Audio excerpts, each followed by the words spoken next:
Welcome to episode 3 of the Resolve to Read podcast, where we talk about what we read in the daily Bible in chronological order.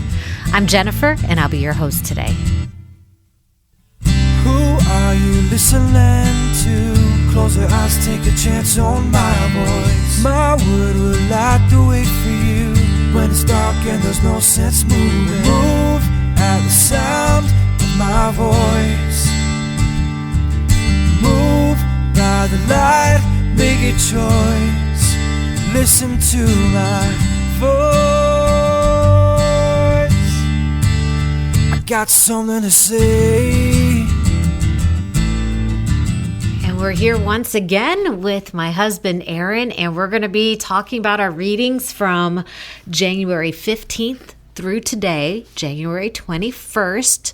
But before we get started, I can barely wait. It's headline time. Woohoo! And it's funny, our church peeps are starting to get into the fun, and they're looking forward to their headlines and hearing what they're going to be next. And so I'm going to do some rapid fire headlines for you today. Okay. So you just absorb them.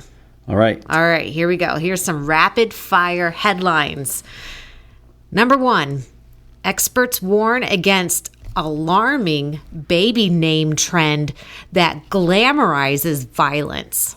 You know they can't see your air quotes. Okay, air quote, alarming Okay. baby name trend that, air quote, glamorizes violence. Okay. Yeah, it's alarming. That baby name trend. I mean, Yep. woo! And that's from the New York Post. I would ask for more, but I know you don't have it. So New York Post. Next one. Okay, next one. Rapid fire. Here we go. What sets the Cleveland Museum of Art apart? That's cute. What sets it apart? Oh, I don't know. Did you look it up? No. Okay. No, of course It's cute not. though. It is cute. It's a great It museum. rhymes. Art Yeah, apart. it's kind of hard to say. What sets the Cleveland Museum of Art apart? There you go. It's good. It's a good place. If you're not from the area, we have this amazing museum of art that is completely free. Yes, except for parking. Well, yeah. It's not terrible. If you You could walk. If you get lucky, you can park for just a couple of quarters. There you go. You can do street parking for a couple of quarters, but it's fantastic. It's a great museum. It's fun. We are blessed to have it. Third headline: children who vanished from Ohio found in remote fishing village in Iceland. All children who vanish from Ohio, or specific children who vanish from Ohio? Let me just first say that Because I'm thinking about those milk cartons, right? It's not a thing. I don't know if people even relate to that anymore. But I know this isn't funny. probably most but of our audience can relate to kids on milk cartons. And Yeah. apparently we didn't need to do that. We can just go to this remote village in Iceland. that's where our missing children are. Yeah, This there you isn't go. funny, but I don't know why. I'm glad the kids were found. Did you at least click on it? That one you need to know more about. I might have, but the headline is just I don't really know what happened. It's serious, but the headline's funny. So Okay. I mean, come on. Even if you don't live in Ohio, you're clicking on that article. Right? Yes, as we have learned, Ohio, only in Ohio, things that happen in Ohio it's a global joke. I know, right? Yeah. Isn't that awful? Both of our exchange students right now would say that. They'd say, "Oh yeah, it's just a thing." They say only in Ohio, Yep, in other there you go. countries. I'm so confused. We're not that weird, I swear. Okay. And, I should say that last article was from WHIO in Dayton. Oh, there you go. So I guess the kids were from Dayton somewhere. Ended up in Iceland. Okay. Okay. Next article is from Upworthy. Nail salon made an ad that's so funny, people are taking road trips just for a manicure. Cool. Yeah, Be interesting to know about that ad. it would be. I wonder what's so funny about it. I don't know. I've given up knowing. So anyways, now you can wonder about those alarming baby names that are glamorizing violence. You can wonder about what's so great about the Yeah, I can't figure Museum out. of Art. I've thought about that when I'm trying to figure out what baby names would be glamorizing violence, and I have no idea. How did those children get all the way to Iceland from Ohio? Yep. Maybe they were just trying to set the record straight about Ohio.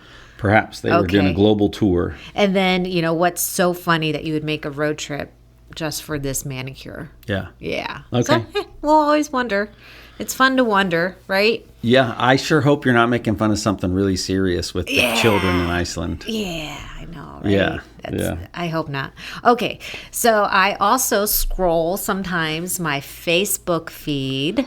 I don't like Facebook. Well, but sometimes there's interesting things there that are posted by my friends, and those are headlines in some regard.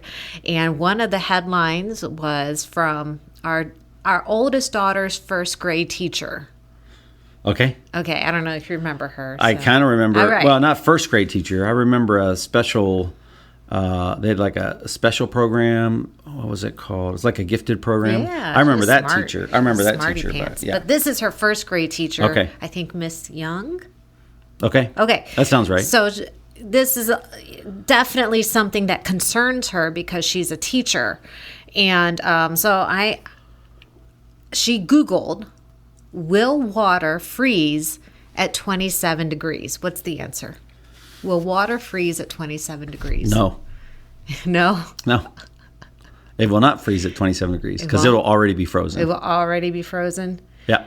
Okay, so if I took a cup of water and it's 27 degrees outside and I went outside with that cup of water and set it outside, will it freeze at 27 degrees? It would definitely freeze, but it would freeze not because it's 27. It would freeze because it's 32 or below. It will freeze because it's... Oh, come on, you're ruining it. I'm just saying. Okay, well, if you Google it. Why don't you Google it?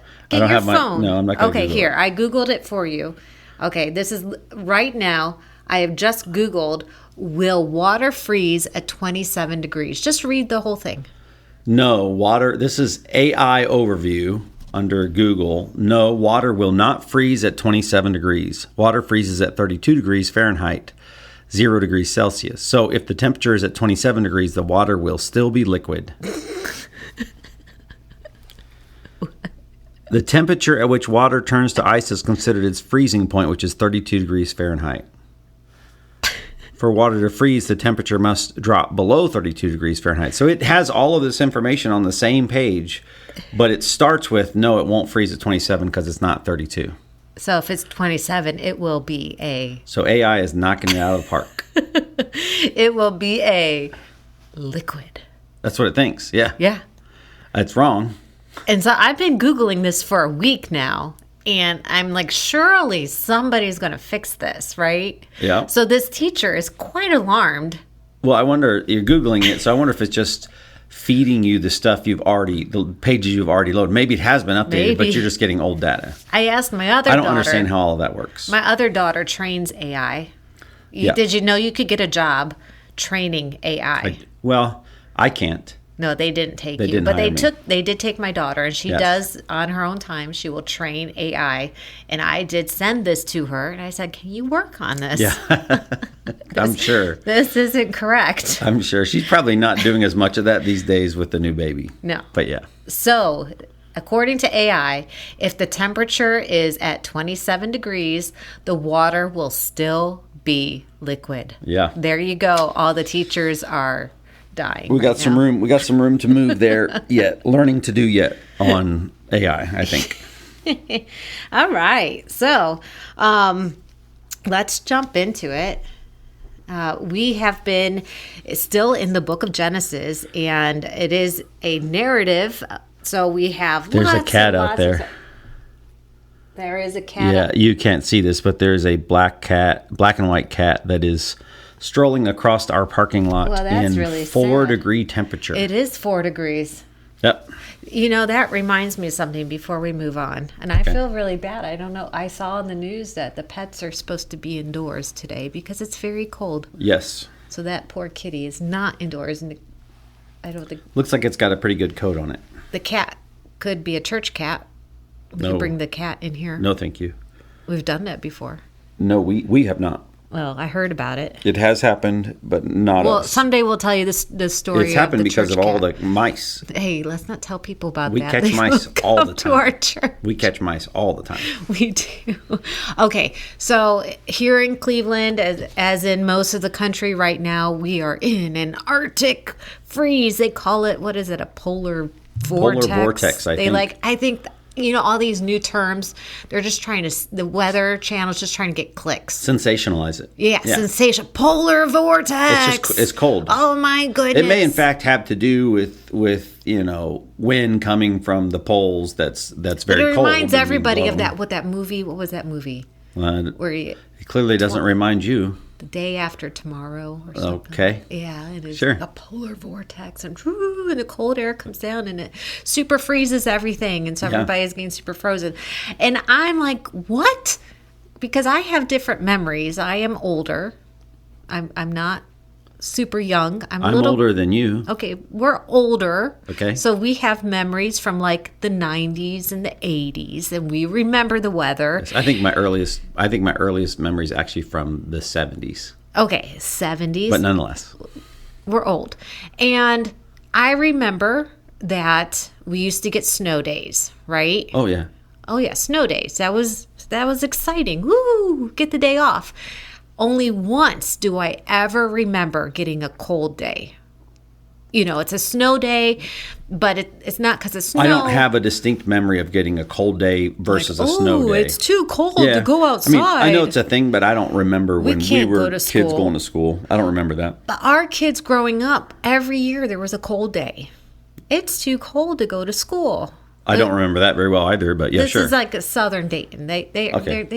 I'm like, and I was like, okay, they're a little further south. That maybe you guys, you're from that area. Maybe you can't handle the cold as well. Okay. So then I just let it go. I'm like, okay, fine.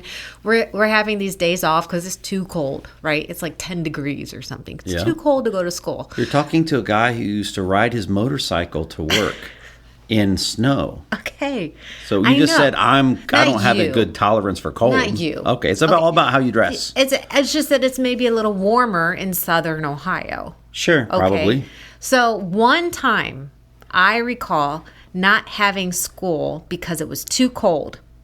You have a great memory. And I found that news article. So I grew up here in northeastern Ohio, and I was in Lorain County, the Chronicle Telegram, and I found the headline, and I'll have you read what it says. This is the only time we got school off because it was too cold. All-time low, negative 22 degrees, exclamation point. Negative 22 degrees.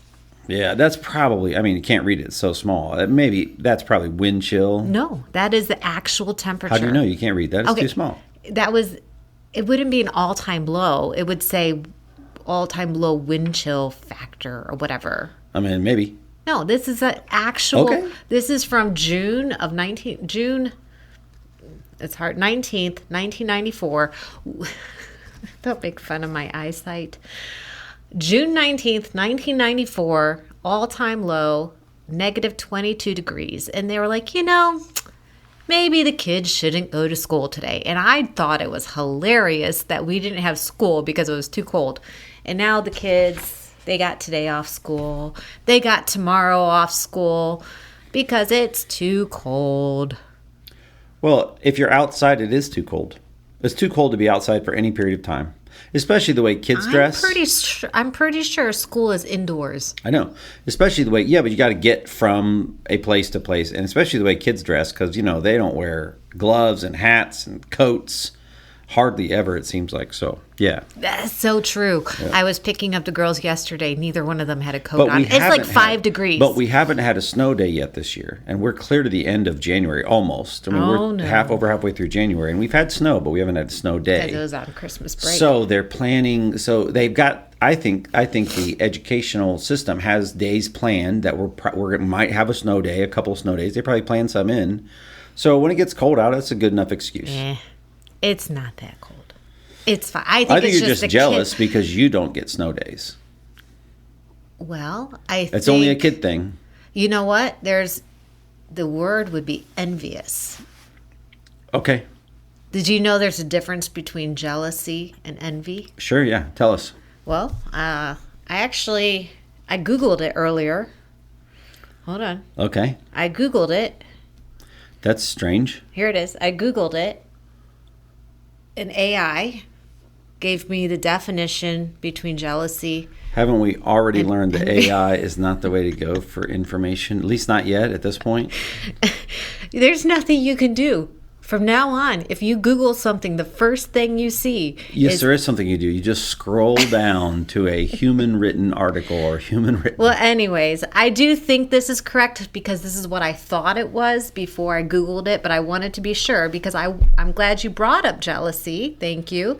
And I wanted to talk about the difference between jealousy and envy. And so here is the difference between jealousy and envy. Jealousy, according to AI, jealousy is primarily about the fear of losing something you already have, like a relationship, while envy is about wanting something someone else has that you desire but don't possess. So essentially, jealousy is about a perceived threat, whereas envy is about longing and discontentment. It's interesting. So when you said I was jealous because I wasn't getting as many days off or whatnot when I was a kid, really I was being envious. Well, you said I was being envious. I don't think so. I think that maybe I'm being prideful because I can handle the cold better. So that brings us to our next topic, which is jealousy and envy. How do you think that plays a role in this week's reading? I don't know if I was distinguishing between the two when I was thinking about it, but certainly we're going to see the story of Joseph, and we see his brother's response to the dreams that God has given him. And so I think definitely we see, I guess that's envy or jealousy. I'm not sure. I mean, I hadn't really thought about the difference between the two. So, but we definitely see a emotional response, a negative emotional response to his dreams that God's given him. So Joseph, let's just recap real quick, is the son of Jacob. Yep. Jacob is the son of Isaac. Mm-hmm. You remember that little tussle he had with Esau to get the birthright. Uh-huh. And so now Jacob has received the blessing from Isaac, yep, which was the blessing from Abraham. Mm-hmm. So God gives Abraham the blessing. Abraham gives Isaac the blessing. Isaac gives Jacob the blessing. Yep. And now Jacob has gotten his brother pretty mad at him, so he has to get away, and he travels and he goes and finds 2 wives, woohoo, and has 12 sons, and of those sons he has a favorite. Sure, because he has a favorite son, a firstborn son from his favorite wife, which ultimately becomes like his ultimate favorite child. Right. Yeah. And that causes problems. Sure. Well, I mean, parents aren't supposed to have favorites, right? Who's your favorite? You're not answering. Yeah, they're all my favorite. No, I'm joking. Right. I would not say that I have a favorite for sure of our kids. They're all unique and different and love them all just as much. Yeah. But we definitely have seen it. I think people can relate to the idea of, especially maybe in this situation with 12 children, mm-hmm, that's a lot of sons, right? Yeah. And so to have 12 sons, it's maybe it gets a little diluted once you get, that far out. I don't know. Yeah. So were his brothers being jealous or envious? Based on your definition, they were envious of something they didn't have, as opposed to jealous of something, mm-hmm, they were going to lose. Yep. So, and then, so Joseph, this is the favorite child. Yep. The firstborn of Rachel, mm-hmm, who is Jacob's favorite wife. Mm-hmm. It's the one he initially thought he was working for. Yeah. Poor guy. So his brothers are envious because Jacob gives Joseph this beautiful coat of many colors. They didn't get a coat. He does make his favoritism really evident. I mean, I mean, he's not trying to hide anything. I don't know. It's maybe questionable. He's just not, emotionally aware. I That think doesn't we don't make connect. him a bad person. I think we don't connect the same with these ancient traditions of blessing and or of, well, specifically of blessing and or of like things like firstborn and firstborn rights, those kinds of things. I don't think we connect with them in the same way that one of Moses's readers or hearers would have connected with this. Yeah, you're probably right. Because it's just strange for us. It is strange. There's a lot of things that are strange. So that's a good rule of thumb. If you're reading it and it sounds strange, probably wasn't strange to the hearers back then. Right. So then Joseph has these dreams, right? And now we're going to see some jealousy because he's having these dreams in which they're symbolic. Do you remember the details of them? Oh, I remember enough. But basically, what's important is, and then he shares these dreams with his brothers and with his parents. And then these dreams, basically, the sheaves of grain, I think it's sheaves of wheat, are bowing down. The 2 in representation of his parents and the 11 in representation of his brothers are bowing down to him, or to his sheep, to his gathering of wheat. And so it certainly feels, I think we could have interesting conversations about is he naive? Is he just sharing this with a totally just like innocent approach, or sort of an excitement about, wow, I had this cool dream? And he's not really thinking about the fact that what does it communicate to my brothers and or my parents, that sort of thing. And Scripture doesn't tell us, so we don't really know. We just have to speculate. All we know is he has these dreams and then he shares them. I like to give him the benefit of the doubt, but maybe not. Yeah, Scripture does not tell us. However, we do get it. So the answer to your question, though, envy or jealousy. What about his parents? Their response. I mean, that's a distinction I just wasn't prepared to answer. So I don't know. What you tell me. I would say that when he is saying that he's going to have power over them, I mean, that's his parents. I mean, we'll get to the law, and one of the 10 commandments is obey your parents, right? So, and he's saying that he's going to rule over them according to these dreams.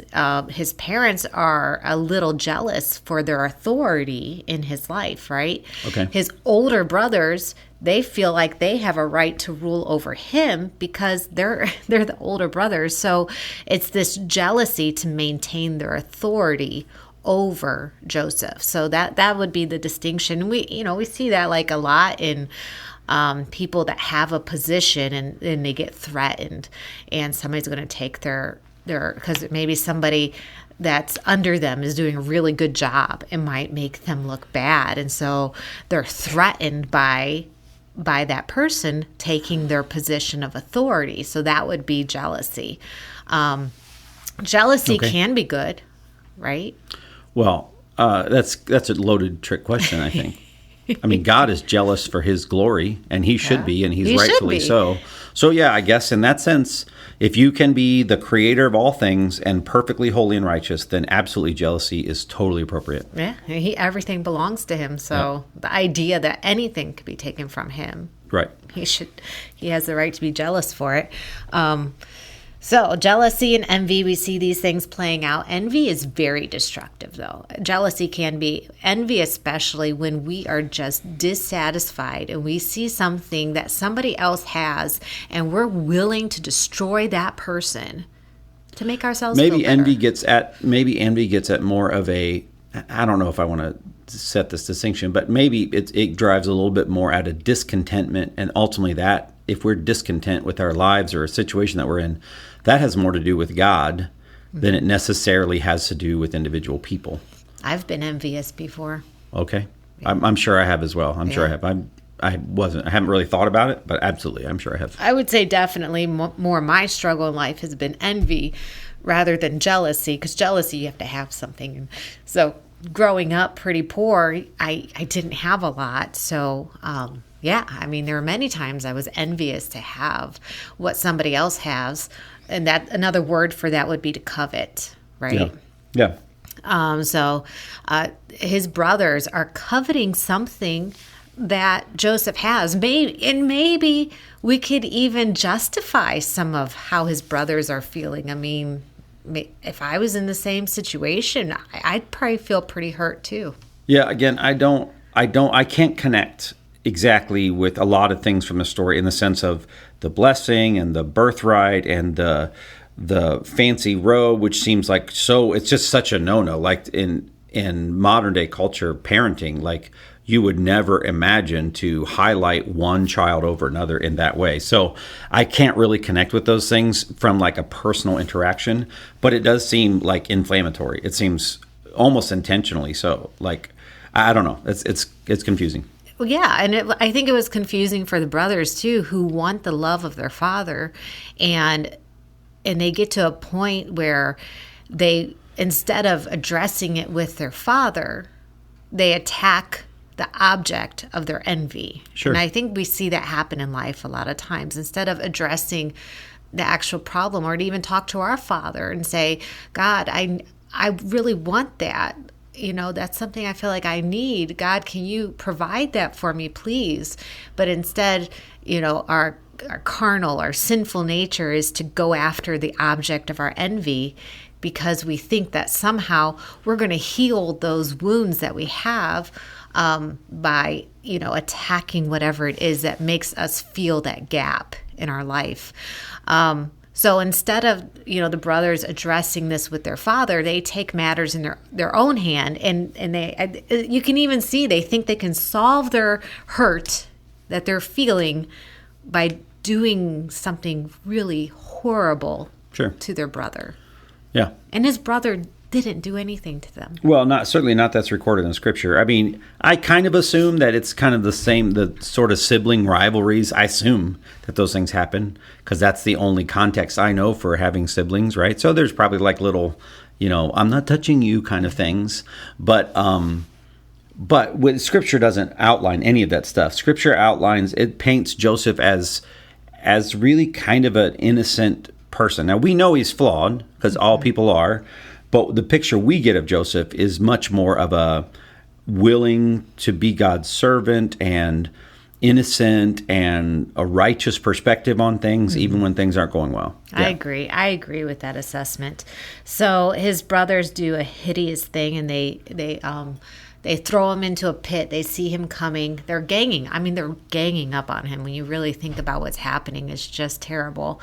But at least one of them has a conscience. Reuben kind of is like, you know, he's going to rescue when they're not looking. He's going to rescue and get him back out of the pit. Because their plan is, let's throw him in this cistern, and then we're going to kill him. Yep. I mean, it's not just a little like brotherly rivalry kind of stuff, you know, like, oh, I pulled a prank on you, nothing like that. I mean, they are so fed up with his favored position, and I'm sure that frustration of feeling like, well, I can't ever, like, doesn't matter what I do, I am not going to ever earn the same position that Joseph has with Dad, right?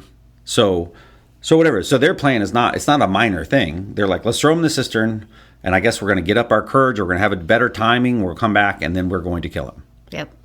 So thank God that Reuben, I mean, it is really, of course, it's God's plan, but thank God that Reuben steps up and says, well, let's not kill him. Let's just do something different. So we can pretend to kill them. They didn't change their mind, though. They were still thinking about killing them. And then Judah, he has this bright idea. Yep. And he's like, what a waste. Let's sell them. Yeah, well, at least we'll get money out of it, right? So they see that this band of traveling merchants, and they're Ishmaelites. And, slavers. Yeah, and they said, hey, we got this guy here. You want to buy him? And they literally sell their brother for, I think it's 20 shekels of silver. Right. And which in some ways is like, as the reader, it's like, okay, whew, you know, you kind of breathe a sigh of relief, but also it's a horrible thing. Yeah. But at least he didn't die. I mean, that's kind of a thing. You're like, ooh. I mean, he's being sold, being separated from his family, from his father that he loves, and his mother. The effects then for his family, the effects for his family is horrible, because then to cover that up, they decide, well, let's make it look like he died by a wild animal. Let's take his special robe that's just for him. Let's slaughter a goat and take the blood and smear it with that, and then we'll just present it to Dad, and we're going to lead Mom and Dad to believe that his favored son has been killed by a wild animal. Yeah, and they think that's going to solve. And they believe that. That's we going to find from solve Scripture all they believe their pain, that. right? That's what they think. I really think that they have this wound, and they think by getting rid of Joseph, it's going to solve and take away their pain. Yeah. Well, and it'd be interesting. Scripture, it's just speculation, but it's interesting from us. And God doesn't include it because that's not what he's trying to point out. That's why it's not included. But it'd be interesting to hear the intervening period of time to learn a little bit more about what, if somehow it creates how life is, how they go through life now, knowing that they didn't kill their brother, but they were going to kill their brother. They've sold him into slavery, and they've convinced Mom and Dad that their brother's dead. We get a little story. There's one story that we get that's interesting, and it's a story involving Judah. Yeah. So they sell Joseph to slavery. They go back, they take this coat to Jacob and say, do you recognize this coat? And Jacob just falls apart, and he says, my son is dead. A wild beast must have gotten him. So Jacob believes that Joseph is dead. Yep. And he's just in so much sorrow and pain. And then there's this story that's just kind of shoved in there. Of all the stories that could have been told about their time without Joseph, we have this one story, and it's about Judah. Yep. And it's very interesting, Yeah. especially from a female perspective.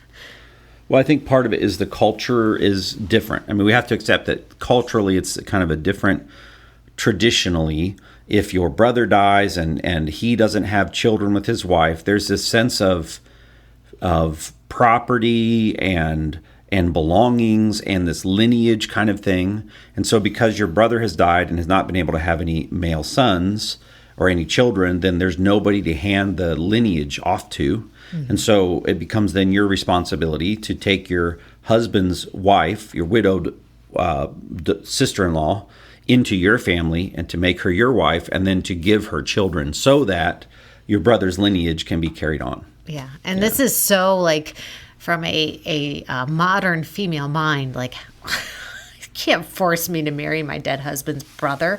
What are you talking about? Yeah, but back in the day, if you were a woman, you had to have some kind of male covering in your life. You just had to. And this has didn't nothing exist. to do with religion. No. Nothing. It just had to do with survival. Yep. You needed a provider, protector in your life. You had to have that. Yeah. You're very vulnerable without male protection and provision. We see a few examples, even in the Old Testament, of indications where women are without that. I'm thinking, of course, the story of Ruth, right? And we see that where widow, those kind of things. We're jumping ahead. We haven't read that, but nonetheless, Spoiler alert. yeah. Okay, we'll have another spoiler alert later, so it's okay. We're making connections. We have this daughter-in-law who marries one of the sons of Judah, and that son is evil in the eyes of God, and so God strikes down. And he's evil specifically because he's not fulfilling his brotherly duty. Well, the first one is evil. Oh, yeah. I got you. I'm sorry. So the first brother is evil, and so God strikes him down. And so then Judah gives his second son to his daughter-in-law, and he's evil too, and he basically uses her like a prostitute without giving her the child that she really wants. Yeah. So in this situation, like, the woman really wants to have this child with her dead husband's brother, but the brother refuses to give her that. It just uses her like a prostitute, and God strikes him down for what he's done. And now Judah's like, he's lost two of his sons. Isn't that interesting? That just struck me. Especially when you think about Judah, like, he's going to play a role. Well, I'm jumping ahead. We'll get there, but think about what he put his father through, and now think about what's going on in his life. Yeah. He took the son away from his father. And now two of his sons have been taken away. And now he's lost two of his sons. That's interesting. And now he has a third son, and he thinks basically that her name's Tamar, the Yep. daughter-in-law, that she's some kind of black widow. Something. You He heard of thinks that, something. right? That whoever she marries is going to die. So I think he really thinks that if his youngest son marries her, he's going to die. We don't know why. We do know that he refuses to give his youngest son to her. I don't know if it's, I mean, honestly, I'm like, okay, well, maybe he's thinking as a dad, he's thinking, well, man, she's like, 15 years older than him. And he's still too young right now. And by the time he grows up and he's old enough now to be her husband, she's going to be, She's old enough to be his mom.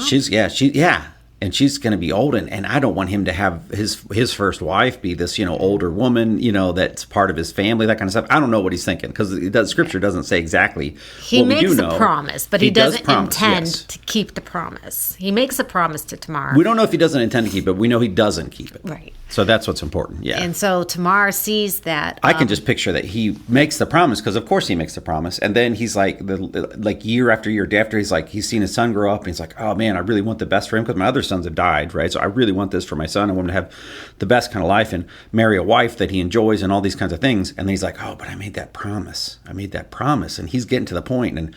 But whatever, he reneges. Scripture clearly makes it clear that he doesn't do it. He does not. He reneges. Yeah. And Tamar sees that he's reneging. She's at her, just kind of, a desolate widow. Yeah. She has no other options in life other than remaining. She's been waiting for this promised husband. Yeah. Yeah. And so she does a little scheming. Yeah.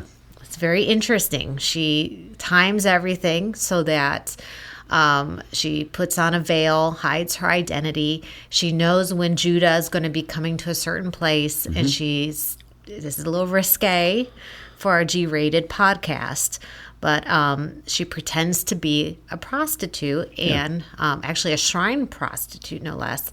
And he sees her, lays with her. Yep. She gets pregnant. When she to pay for that, she asks for something very specific. She's like, well, here's my fee or whatever. And he's like, well, I don't. And she asks for something she knows he doesn't have handy. So she says, well, then just leave me your cloak and your staff as a pledge, and then you can send payment, right? And then you theoretically or presumably, then I'll give you your staff and your cloak back. But then she disappears because she's not actually a prostitute. Was there like a seal involved regularly with that? work. Yeah, I think there's a seal. I think there's Yeah. So this is very unique. Yeah. To Judah. It's specifically his stuff. Yeah. Specifically his stuff, right? So she goes back home. She's Yeah. pregnant by her father-in-law, and she starts to show. Yeah. And somehow, so it gives us a little insight into the family unit, really, too, because he doesn't notice.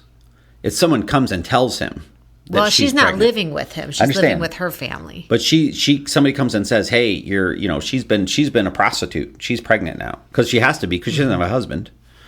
So they make that jump and communicate that with him. Yeah. So and his immediate response is, "Well, she needs to die." Man. It's kind of hypocritical. It's so hypocritical. I just go, oh my goodness. Imagine if the story ends there.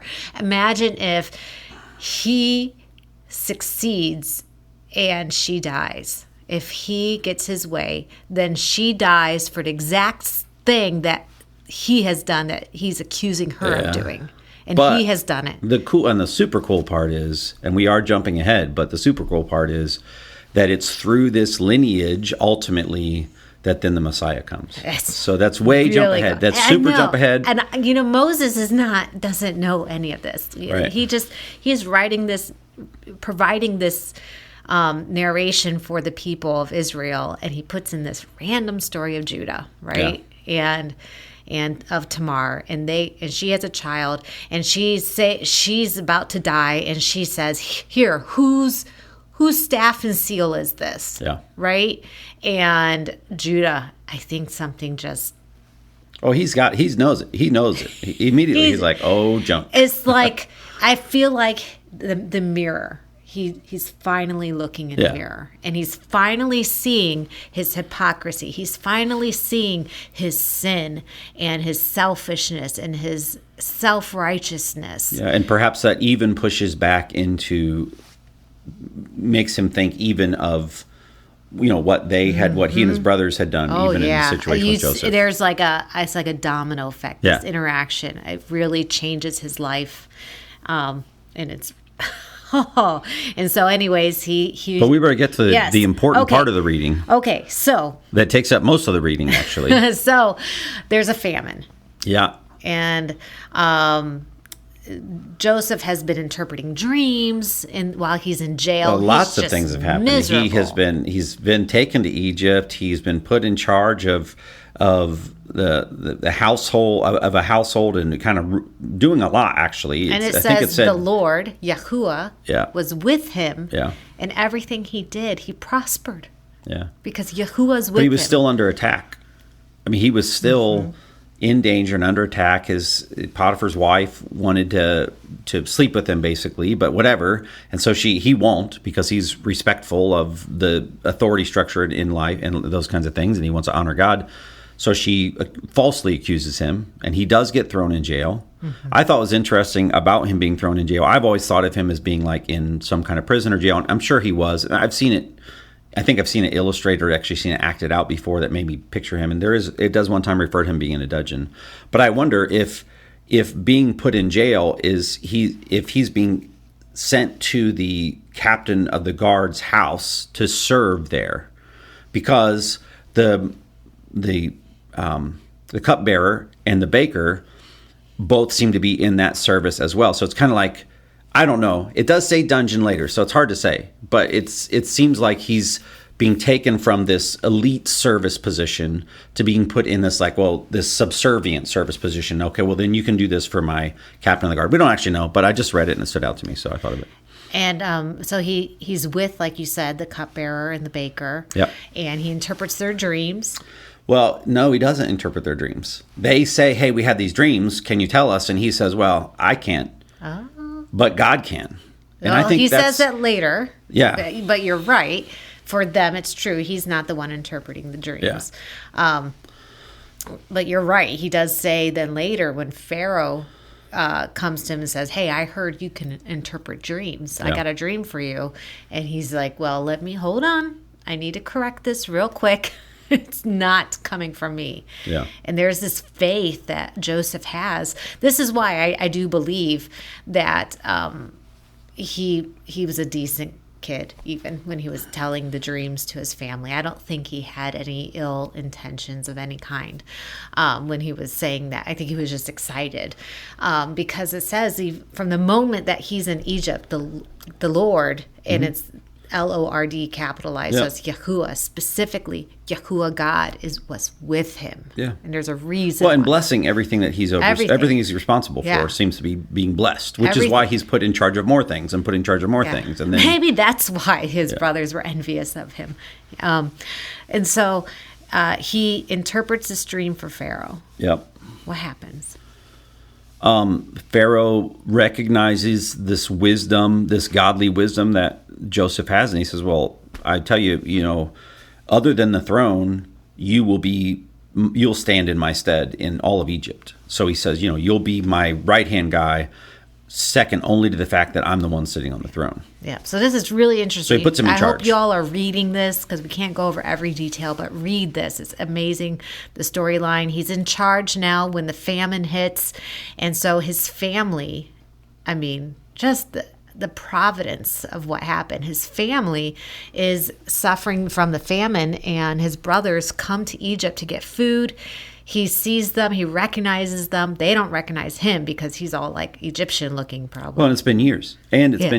So, and they spend every day of their lives trying to forget what they did to their brother. So they're not thinking about him. And now he's healthy and grown some, and he knows they're alive. They have no clue. He's in a position of authority, so they're already bowed down and low and just kind of begging almost, hey, we brought some money, we're starving, we need food for our family, right? Yeah. He recognizes them. We can't go into You would never imagine that. all the details, but it is just so powerful what happens Yeah. through all of this. And when he reveals himself, oh my goodness. And before that, though, I'd like to go back to Judah. Okay.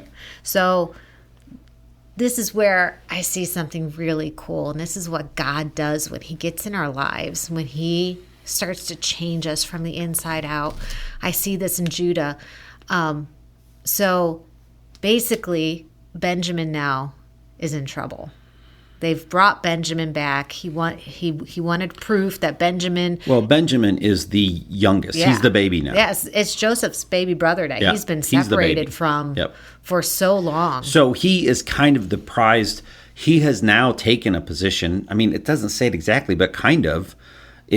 Scripture illustrates that he's like the prized child now of dad, because his other son from his favorite wife is gone. So now this is Benjamin is like the special. I mean, Joseph, So they don't even risk him. They don't even take him with. I mean, first time. Yeah, they don't even risk him being around. Like, oh, well, we'll go on this hard journey that's going to be dangerous potentially, and who knows what might happen. But they can't even bring themselves to. When they do bring away. Benjamin, I mean, just the behavior of these brothers towards Benjamin is light years different than their behavior towards Joseph. Oh yeah. And now it's like something has changed, and then Joseph sets it up so that Benjamin is caught stealing. Mm-hmm. He's been set up by Joseph. Yep. And his brothers. They tear their clothes. Yep. And they're falling apart. And Joseph's like, "Don't worry, Benjamin's the only one that's going to pay the punishment. You all are free to go." Yeah. And Judah, what does he do? He offers himself instead. He offers himself instead. Because his attitude has changed towards younger brother, but also because because they recognize, they've seen the impact that their deception had on their dad before. Mm-hmm. And they recognize that this will literally, he's going to die. If something happens to Benjamin, my dad won't survive, right? Yeah.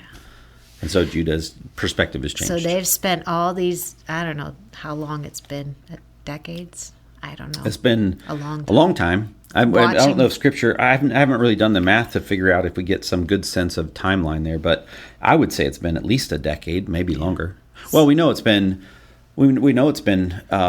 the story's happening with this famine and so I guess decades is probably fair. So they thought they could fix their pain by getting rid of Joseph, but instead they saw even more pain and experienced even more pain with their father. Yep. And they cannot bear the thought of seeing their dad go through so much pain. It is just more than they can possibly bear. Yeah. And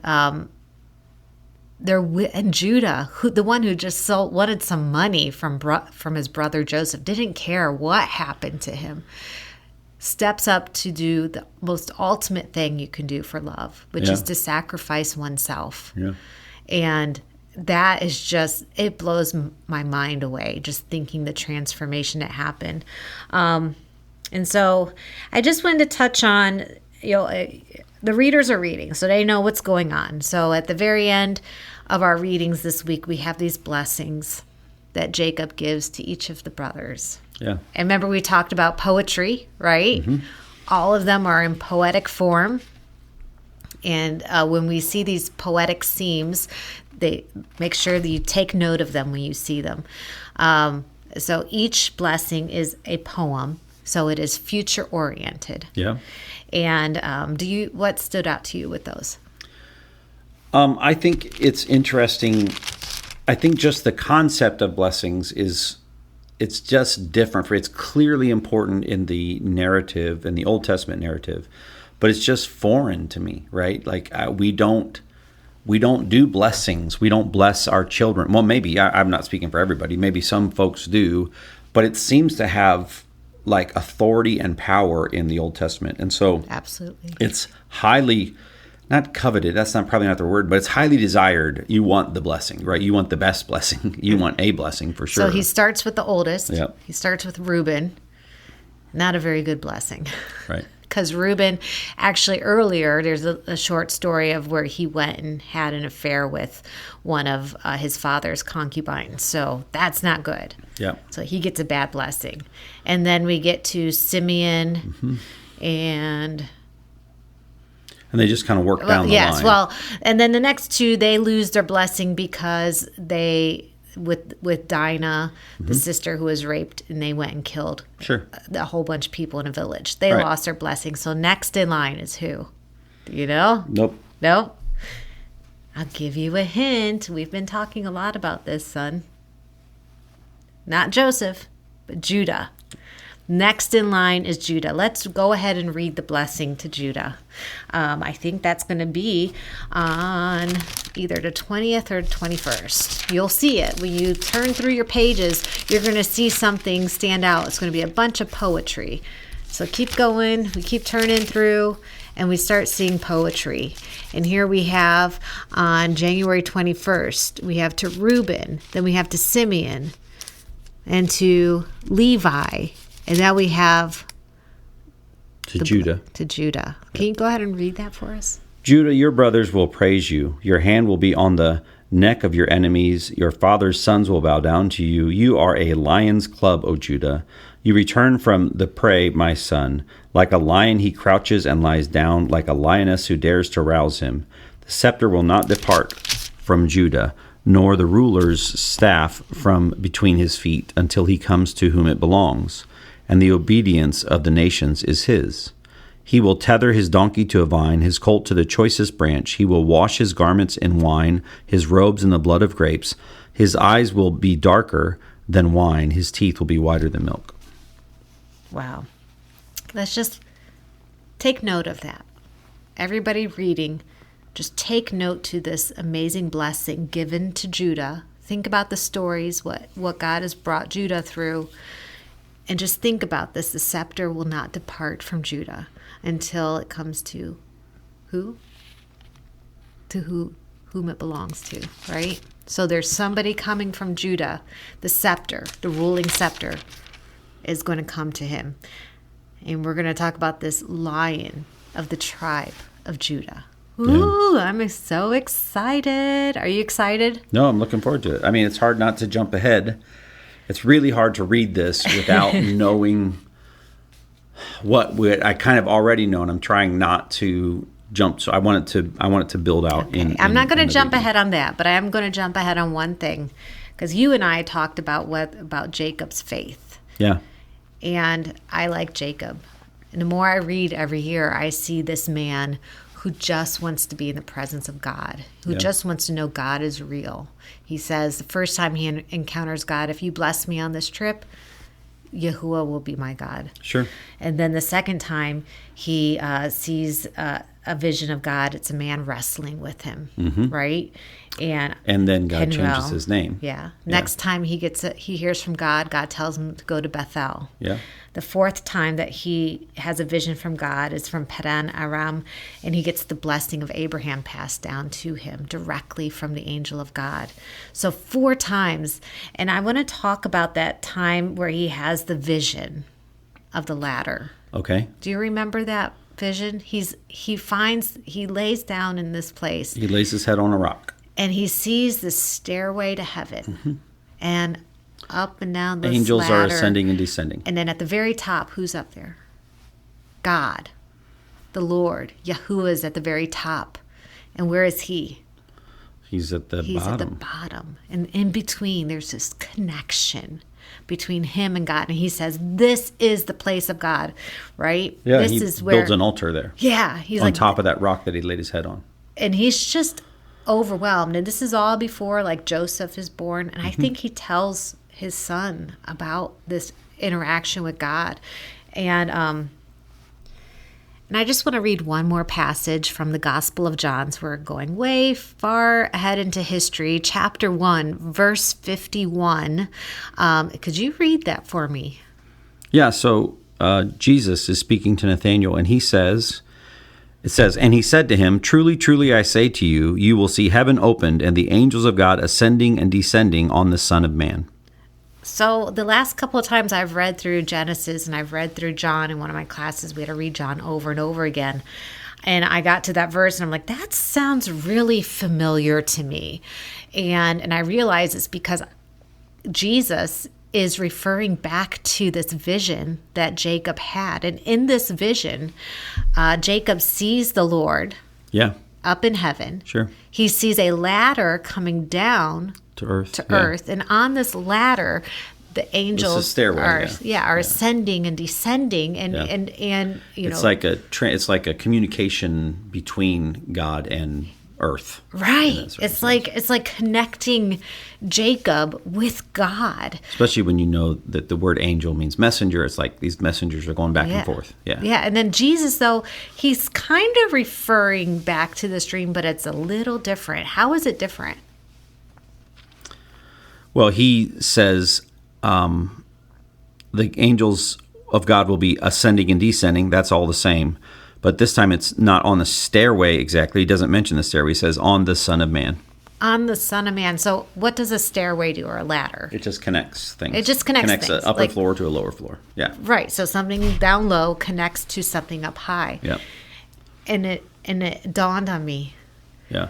This vision, this strange vision that Jacob was seeing was because, according to Jesus, many, many years later, Jesus is going to help us understand this vision. It's because of Jesus that Jacob's able to connect with God. So it's an interesting question then. Is Jacob seeing, is this stairway? I mean, it's a stairway. It's recorded as a stairway. Does that mean that Jacob is kind of seeing a precursor Jesus? But why would he describe it as a stairway? Interesting. It is interesting. But it's interesting, to have visual images of what we're going to call salvation history. This is what we're discovering also through our reading of Scripture. And so I would be remiss if I don't talk about salvation right now, and that there is a way, just like Jacob can connect with God, we can connect with God too, and that's through Jesus.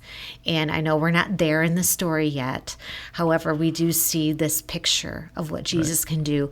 Help us connect with our connector, help us connect with our Creator. Yeah. We are not alone. We are just not alone. Yeah. And that is a glorious thing. And if you're listening today and you haven't made that decision to connect with God through Jesus Christ, Jesus made a sacrifice. He made that choice. Judah made a sacrifice. The greatest love anyone could show is to lay down one's life for another. And Jesus did that, and then he rose again. Yeah. And he lives so that we can live. I hope you would put your trust in him today so you can connect with God and start that relationship. And we will see you again next week. Keep reading. You can do this. And I look forward to chatting with you next time. All right. Peace out. Bye.